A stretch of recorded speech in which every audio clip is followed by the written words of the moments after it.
Take a look at this. It's an op-ed in the Wall Street Journal. Quote, Mike Johnson and Dean Phillips step into history.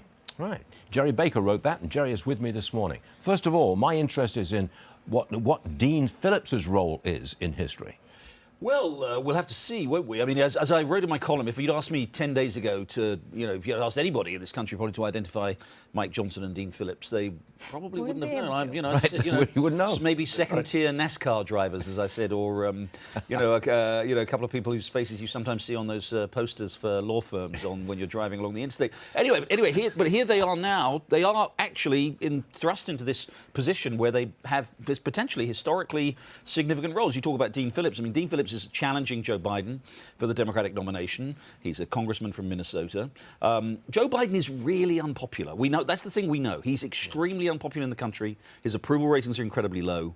For an incumbent president of his own party, to be viewed by voters of his own party with such dismissal is unprecedented. Something like 60% of Democrats want somebody else to run for president. Right. Now, is Dean Phillips that man? I think probably not. But what we have seen historically, we saw it most obviously in 1968 when Eugene McCarthy ran against Lyndon Johnson, the incumbent president, because, by the way, nobody else really wanted to do so at that time. Bobby Kennedy didn't really want to do it. George McGovern didn't want to do it. So Eugene McCarthy stepped up against the Vietnam War, got a huge share of the vote in New Hampshire, didn't win, but came very close to winning, and that a couple of weeks later, propelled Lyndon Johnson out of the race. Could Dean Phillips do the same thing? I think it's possible. Yeah. So that will be his role in history. Yeah, I think it could Sparking a serious change. A real challenge. Look, there is so much concern in the Democratic Party about Joe Biden, and bringing someone more plausible, a more credible candidate forward, that could be what Dean Phillips does. Let me ask you about the Fox Power Rankings released today. Trump #1, DeSantis and Haley neck and neck, second and third.